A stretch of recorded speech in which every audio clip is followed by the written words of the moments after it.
ರಾಜಧಾನಿ Bengaluru fancy number ಹರಾಜಿನಲ್ಲಿ ದಾಖಲೆ ಬರೆದಿದೆ. ಒಂದೇ ಒಂದು ನಂಬರ್ ಪ್ಲೇಟ್ 28 ಲಕ್ಷಕ್ಕೆ ಮಾರಾಟವಾಗಿದ್ದು ಆರ್ಟಿಒ ಇಲಾಖೆಗೆ ಒಂದೇ ದಿನ 1.11 ಕೋಟಿ ಆದಾಯ ಹರಿದು ಬಂದಿದೆ. ಹೌದು, ಬೆಂಗಳೂರು ಸೆಂಟ್ರಲ್ ಪ್ರಾದೇಶಿಕ ಕಚೇರಿ ಅತಿ ಹೆಚ್ಚು ಆದಾಯ ಗಳಿಸುವಂತಹ ಆರ್ಟಿಒ ಕಚೇರಿಗಳಾಗಿವೆ. ಇಲ್ಲಿ ಹರಾಜು ಮಾಡಲಾಗುವಂತಹ ವಾಹನಗಳ ಫ್ಯಾನ್ಸಿ ನಂಬರ್ಗಳಿಗೆ ಭಾರಿ ಬೇಡಿಕೆ ಇರುತ್ತೆ. ಅದರಂತೆ ಈ ಬಾರಿಯೂ ಕೂಡ ಶಾಂತಿನಗರದ ಮುಖ್ಯ ಆರ್ಟಿಒ ಕಚೇರಿಯಲ್ಲಿ ಹರಾಜು ಪ್ರಕ್ರಿಯೆಯನ್ನ ನಡೆಸಲಾಗಿತ್ತು. ಇಲ್ಲಿ 65 ಫ್ಯಾನ್ಸಿ ನಂಬರ್ಗಳನ್ನು ಹರಾಜಿಗೆ ಇಡಲಾಗಿತ್ತು.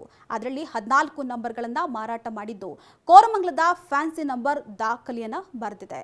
ಹೌದು, ಕೋರಮಂಗಲದ 0001 ಎಂಬಂತಹ ಫ್ಯಾನ್ಸಿ ನಂಬರ್ ಬರೋಬ್ಬರಿ 28 ಲಕ್ಷ ರೂಪಾಯಿಗೆ ಹರಾಜಾಗಿದೆ. ಈವರೆಗೆ ಯಾವುದೇ ಫ್ಯಾನ್ಸಿ ನಂಬರ್ ಬರೆಯದಂತಹ ದಾಖಲೆಯನ್ನ ಈ ನಂಬರ್ ಮಾಡಿದ್ದು ಒಂದು ದಿನದ ಹರಾಜಿನಲ್ಲಿ ಆರ್ಟಿಒ ಕಚೇರಿಗೆ ಬರೋಬ್ಬರಿ 1.11 ಕೋಟಿ ರೂಪಾಯಿ ಆದಾಯವನ್ನ ಗಳಿಸಿದೆ. ಹೌದು, ಈ ಹಿಂದೆ KA01NE0001 ಫ್ಯಾನ್ಸಿ ನಂಬರ್ 21.15 ಲಕ್ಷ ರೂಗೆ ಮಾರಾಟವಾಗುವ ಮೂಲಕ ದಾಖಲೆಯನ್ನ ನಿರ್ಮಿಸಿತ್ತು. ಆದ್ರೀಗ ಈ ಹೊಸ ಫ್ಯಾನ್ಸಿ ನಂಬರ್ KA01NF0001 28 ಲಕ್ಷಕ್ಕೆ ಮಾರಾಟವಾಗುವ ಮೂಲಕ ಹೊಸ ದಾಖಲೆಯನ್ನ ನಿರ್ಮಿಸಿದೆ. ಹಳೆಯ ದಾಖಲೆಯನ್ನ ಕೂಡ ಬ್ರೇಕ್ ಮಾಡಿದೆ.